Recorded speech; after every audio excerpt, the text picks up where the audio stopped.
one of the hits that made Lionel Richie a true legend in the music world. He spent his entire life making the world smile. The smooth voice, the gentle charm, the warmth that made millions believe he never had a heavy day in his life. But behind the scenes, Lionel Richie was carrying a secret tied to a song everyone loved, but he could barely listen to without feeling something twist inside his chest. A song so bold, so wildly opposite from the values he was raised with, that it left him ashamed, terrified, and quietly conflicted for years. Because long before he became an international superstar, long before Hello, Run to You, or Endless Love turned him into a household name, there was Brick House, a song that became a smash hit, a song that helped define an entire era of funk, a song that crowds danced to with laughter, energy, and joy. But to Lionel, it was a song that shook the foundation of everything he believed in, a song he once described as kind of disgraceful, a song that made him fear one thing more than anything else, that his own grandmother, the woman who raised him, would look at him differently, or even worse, disown him. And for a man like Lionel Richie, who grew up in a strict spiritual household where respect was everything, that fear stayed with him far longer than he ever admitted. Only years later would he finally tell the truth. Only then did the world learn that while Brick House made everyone else smile, it made Lionel Richie feel something entirely different. But why? What was it about this song, its creation, its lyrics, its meaning, that left such a mark on him? And what really happened the first time his grandmother realized who helped bring that song into the world? Before we go deeper into the story, Lionel never wanted to tell. Make sure you're subscribed to RetroWaves, where the music you love comes alive with the stories the world forgot. Because Lionel's confession is not just about a song, it's about guilt, pride, family, and the painful moment a man realizes that success can cost more than anyone ever warned him. To understand why Brick House lingered in Lionel's heart for decades, you have to go back to the beginning, long before the wealth, the fame, the global tours, and the polished interviews. Back to Tuskegee, Alabama, back to a world where Lionel was raised in a strict, traditional household, where Sundays meant church, family, and structure, where modesty wasn't just encouraged, it was expected, and where the thought of embarrassing the Richie family name was unthinkable. This was the foundation Lionel grew up with. This was the world that shaped him, and when the Commodores entered the spotlight, Lionel carried those values with him. He was the romantic songwriter, the gentle voice, the man who wrote love, not lust. But then came the moment that changed everything. The birth of Brick House, a song he didn't write, a song he didn't sing, but a song he was forever tied to. Because Lionel Richie, the face of the Commodores, still stood on that stage every night, smiling, dancing, harmonizing, as the world sang along to lyrics he never wanted his grandmother to hear. It happened almost by accident. The Commodores were in the studio, working late, frustrated, and exhausted. They needed one more track, a song with punch, swagger, something with groove, and that's when bassist Ronald LaPrade laid down a riff. A thick, gritty, unforgettable funk line that immediately turned every head in the room. Within minutes, the band started jamming. The groove rolled, the drums hit hard, the horns snapped in place. Then something unexpected happened. LaPrade's wife Shirley, listening from the next room, rushed in with an idea, a set of lyrics she'd scribbled on a brown paper bag. Lyrics celebrating a woman's curves, her power, her confidence, lyrics dripping with attitude and sexuality. The band loved it, the energy exploded, and as William Wack King stepped up to deliver the raw, unforgettable lead vocal, the Commodores knew they had something big. But Lionel, he stood there in shock. This wasn't him. This wasn't his writing. This wasn't the image he carried home to Tuskegee. And he knew, even in that moment, that someone in his family would not approve. What he didn't know was just how badly that moment would haunt him later, because the first time his grandmother heard Brick House, everything changed. And Lionel never forgot what she said next. She was the one person Lionel never wanted to disappoint. The woman who raised him with discipline, faith, and a belief that music was a gift, not a weapon for shock value. She loved him fiercely, but she expected better of him than most families ever demanded of their children. So when Brick House hit the airwaves, exploding onto radio stations, turning into a club anthem, shaking walls from Alabama to Los Angeles, Lionel knew her phone call was coming. And it did. Her voice was quiet, calm, but with a tone Lionel immediately recognized, the tone every child fears. "Lionel," a long pause. "What have you boys done?" He froze, because for the first time in his career, Lionel Richie felt genuinely ashamed of something connected to his name. She didn't yell, she didn't scold him, she didn't even say she hated the song, but she didn't have to. The disappointment in her voice carved itself into Lionel's memory.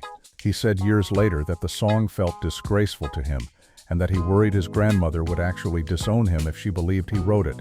To her, music meant soul, heart, meaning, and to hear her grandson, the boy she raised, attached to a song celebrating a woman's body with almost no subtlety, it shook her. And that shook Lionel even more. That moment stayed with him for years, not because she rejected him, but because it made him question something much deeper. Was he losing himself in the fame? Was the world shaping him more than the family who raised him? Those questions lingered in Lionel's mind long after the phone call ended and long after the song topped charts. But the world didn't know that. To the fans, Lionel was smiling, laughing, dancing, the life of the party. Only he knew the truth burning on the inside. Brick House became bigger than anyone expected. It wasn't just a hit, it was a cultural explosion. Every club, every DJ, every party wanted that groove. People loved it. Critics praised it. The industry pointed to it as a defining funk track of the late 70s. But Lionel, he carried that old conversation like a shadow. He didn't push back against the song's success. He wasn't the type to ruin the band's momentum, but he distanced himself emotionally from it. He didn't sing lead on the track. He didn't write it. Yet somehow, he became the one who felt the responsibility because he was the face of the Commodores, the voice fans associated with the band, and the man the world pointed to when they said, "Hey Lionel, that Brick House song sure is something." He learned to laugh it off, smile through the awkwardness, deflect with charm, something he was naturally gifted at. But deep down the guilt sat there, quiet, heavy, persistent. It wasn't the song itself that bothered him most. It was what the song represented. A moment when Lionel Richie realized that fame could force him into a spotlight he didn't choose, one that didn't match the values he held closest. And that realization stuck with him far longer than anyone knew. But there was something else about Brick House, something he rarely talked about, something tied to the way the song actually came together people didn't know. A twist that deepened his discomfort even more. For years, fans assumed the song came from the band, from a studio session, a group effort, or a creative burst of funky inspiration. But behind the scenes, the true story carried even more irony for Lionel, because the now iconic lyrics, "She's a brick house, she's mighty mighty, just letting it all hang out," weren't written by any band member. They were written by Shirley LaPrade, the wife of bassist Ronald LaPrade. She was listening in on the jam session, heard the groove, and instantly wrote the lyrics on a brown paper bag. A woman wrote the lyrics, a wife, no less. Standing in a room full of men who loved the boldness of it, and that made the song even harder for Lionel to explain to his grandmother later, because even he didn't fully know at first how the lyrics appeared. He wasn't in the room when the words were crafted. He wasn't part of the decision to make the song so unapologetically sensual. It simply happened, and the band embraced it. Meanwhile, Lionel, raised in a home where modesty was more than a rule, it was a way of life, felt himself pulled between two worlds, the world he came from and the world he was now living in. That tug of war didn't calm down over time. In fact, it led to one moment years later, one interview, where Lionel opened up more honestly than anyone expected, and in that moment, he revealed the confession that would change how people viewed Brick House forever. And what he said still surprises fans today. It happened decades after Brick House ruled the airwaves. By then, Lionel Richie was no longer just a member of the Commodores. He was an international icon, a Grammy winner, a ballad master, a man known for elegance, romance, and emotional depth, which is exactly why the interviewer asked him the question he never liked answering. "Lionel, what's the one song you're connected to that still surprises people?" He laughed at first. Soft, polite, the way he always did when he didn't want to reveal too much, but then he paused, a long, meaningful pause, and with a half grin, half wince, he admitted the truth that had followed him since the late 1970s. "Brick House, my grandmother, she was going to disown me." The studio audience laughed, but Lionel didn't, because for him, that joke was rooted in a deep memory, a memory of that phone call, that silence, that disappointment. He went on to explain how disgraceful the song felt to him at the time, how it clashed with the strict world he grew up in, and how the success of it carried a kind of embarrassment he rarely talked about. Fans loved hearing the story. Interviewers replayed it for laughs. Clips spread online. Behind that smile, you could see something else in Lionel's eyes, something unspoken, not regret, not anger, but a reminder of how complicated it is to honor your roots and still rise to fame in a world that demands you become someone larger than life. And that moment reopened a question Lionel had wrestled with for decades. How do you celebrate a song that never matched the man you were trying to be? Lionel Richie has lived a life full of contrasts. On one side, he was the man raised in a deeply respectful, academically rooted household in Tuskegee, a place where dignity mattered and community shaped everything. On the other, he became the face of one of the funkiest, boldest, most charismatic bands of the 70s. Two identities, two versions of himself, two worlds that rarely overlapped smoothly, and Brick House sat right in the middle of that divide. To the public, it was just a song, a fun, funky celebration of confidence and power. To Lionel, it was a reminder of how far he had traveled from the person his grandmother thought he'd become, even years after the Commodores moved on, even after Lionel built a solo career filled with emotional, poetic music. That song remained a bookmark in his life story, a chapter he didn't resent, but also didn't fully embrace. People often assume Lionel Richie lived in a bubble of fame, untouched by the emotional weight that comes with success. But the truth is, Lionel is someone who has always cared deeply about being understood, about being seen the right way, the honorable way. And Brick House, as iconic as it is, never felt like a reflection of the man he wanted the world, and especially his family, to see, which is why the next moment in his journey matters so much. A moment when Lionel, years later, stood on stage at a reunion show, and something happened that brought every old emotion rushing back. It was supposed to be a fun moment, a nostalgic one, a celebration of the past. The Commodores were performing again, and fans were ecstatic. They waited for the classics, Easy, Three Times a Lady, Still, but they waited most for the moment when the famous bass line would hit, that unmistakable groove of Brick House. When the opening notes began, the crowd roared. The energy was electric. People jumped to their feet, dancing, singing, reliving the glory of the funk era. But Lionel stood there with a look that said more than any interview ever could. He didn't sing lead. He didn't grab the mic.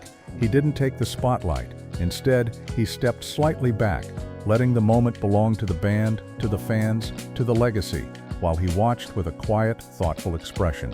Some fans missed it. Most didn't notice, but anyone who truly understood Lionel Richie, anyone who knew his history, his upbringing, his conflict, could see exactly what was happening. He respected the song. He honored its place in music history. He embraced the joy it brought to millions, but he also remembered the guilt, the embarrassment, the phone call from the woman who meant more to him than anyone in the world. And in that moment, surrounded by applause and lights and nostalgia, Lionel felt something unexpected, a strange, aching sadness. Not for the song, but for everything it forced him to confront over the years. And that feeling only deepened when he looked out at the crowd and noticed one particular face, one expression, that brought him right back to that first conversation with his grandmother and made him realize something he had never fully admitted, even to himself. As the crowd danced, laughing and shouting the lyrics at the top of their lungs, Lionel's eyes drifted across the sea of people. He'd done this thousands of times, scanned audiences, read energy, connected with strangers through music. But this time, something stopped him. Near the front row, just beyond the bright glare of the stage lights, he saw a woman, older, elegant, dressed simply, with a posture that felt familiar. She wasn't dancing, she wasn't shouting, she wasn't laughing, she was watching. Watching Lionel with the same expression his grandmother wore all those years ago, not angry, not disappointed, just quietly questioning. And that look hit him harder than any applause ever could. For a moment, he wasn't Lionel Richie, the superstar. He wasn't a Grammy-winning legend. He wasn't the charismatic showman the world adored. He was just the boy from Tuskegee again, standing in his grandmother's living room, listening to her soft voice ask, "Is this really who you want to be?" He felt the weight of it in his chest, that old shame, that old guilt, that old fear of being misunderstood. But right there on that stage, with the bass thumping and the crowd losing their minds, Lionel finally realized something he had avoided for decades. His grandmother wasn't judging him. She was trying to protect him, protect his heart, protect his values, protect the version of himself she hoped he'd never abandon. And as the song played on, Lionel felt something unexpected. Forgiveness. Not from the crowd, not from the world, from himself. Because for the first time, he understood why Brickhouse followed him for so long. It wasn't the lyrics, it wasn't the controversy, it wasn't the judgment, it was the fear of losing the connection to the woman who grounded his entire life. And now, he could finally let that fear go. When the last notes of Brickhouse echoed through the arena, Lionel did something he had never done before. He stepped up to the microphone, not to sing, not to joke, but to speak. The crowd quieted. The band watched. A moment of stillness settled over the stage. And with a soft, steady voice, Lionel said, "You know, people think I don't like this song, but the truth is, this song taught me something about myself, about where I come from, and about who I never want to forget." He didn't explain further. He didn't need to. For Lionel, that was the release he'd waited decades to feel.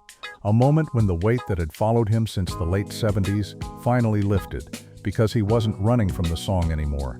He was reclaiming it, understanding it, owning the part of his life that had always felt too painful to face. And in that moment, the audience stood and applauded, not for the song, but for the man who finally found peace with it. But there was one more truth lingering inside Lionel Richie, one he would only reveal later, when no lights were shining and no cameras were rolling. Years after that reunion performance, Lionel spoke quietly about his early career, about the pressure, the fame, the band, and the expectations that pulled him in different directions. And when Brickhouse came up again, he smiled, a real smile this time.